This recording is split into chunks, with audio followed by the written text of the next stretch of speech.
န်ကောက်မှာငလျင်ကြောင့်ဆောက်လုပ်ဆဲတိုက်ပြိုကျတဲ့အတွက်တာဝန်ရှိတဲ့တရုတ်ကုမ္ပဏီကိုထိုင်းရဲတွေဖမ်းဆီး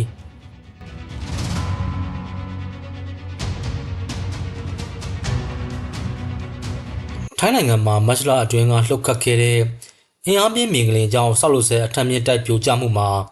ဆောက်လုပ်ရေးတာဝန်ခံတရုတ်နိုင်ငံသားတယောက်ကိုဖမ်းဆီးထိန်းသိမ်းထားလိုက်တယ်လို့ထိုင်းအာဏာပိုင်တွေကပြောပါတယ်မတ်လ28ရက်နေ့မြန်မာနိုင်ငံအလဲပိုင်းကိုပိုးပြလှုပ်ခတ်ခဲ့တဲ့ငလျင်ကြောင့်ဘန်ကောက်မြို့မှာရှိတဲ့ဆောက်လုပ်ဆဲတိုက်ပြိုကျခဲ့ပြီးမြန်မာနိုင်ငံသားတွေအပါအဝင်လူ48ယောက်သေဆုံးခဲ့ပြီးတော့40ကျော်ဟာလည်းပျောက်ဆုံးနေဆဲဖြစ်ပါတယ်။ဆိုပါအထက်မြင့်တိုက်ဆောက်လုပ်ရေးမှာထိုင်းဆောက်လုပ်ရေးကုမ္ပဏီကြီးတစ်ခုနဲ့တရုတ်အစိုးရပိုင်ကုမ္ပဏီရဲ့ပြည်တွင်းလုပ်ငန်းခွဲတစ်ခုတို့ကြားဖက်ဆက်တည်ဆောက်နေတာဖြစ်ပါတယ်။အဆိုပါဖမ်းမိတဲ့တရုတ်အမျိုးသားဟာတရုတ်ကုမ္ပဏီကိုလက်ပတ်ဖို့ထိုင်းနိုင်ငံသားတွေရဲ့အမည်တွေကိုတရားမဝင်အသုံးပြုမှုတွေလည်းရှိတယ်လို့ထိုင်းရဲတွေကပြောပါတယ်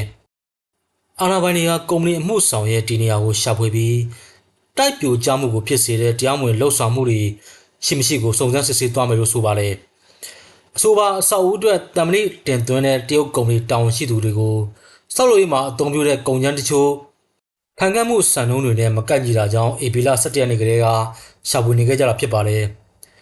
သူဟာထိုင်းရဲတွေဖမ်းဆီးဖို့ရှာဖွေနေသူတွေကတယောက်ဖြစ်ပါတယ်။မြန်မာနိုင်ငံမှာတော့ Richter Scale 9.9 အဆင့်ရှိတဲ့အင်အားပြင်းမြင်ကလင်ကြောင့်နိုင်ငံအလဲပိုင်းမှာအဓိကထိခိုက်ပျက်စီးမှုတွေဖြစ်ပွားခဲ့ပြီးလူ3900ကျော်သေဆုံးခဲ့ပြီးတော့120ကျော်ဟာလည်းပျောက်ဆုံးနေဆဲဖြစ်ပြီးရေးပေါ်အကူအညီတွေဆက်လက်လိုအပ်နေပါတယ်။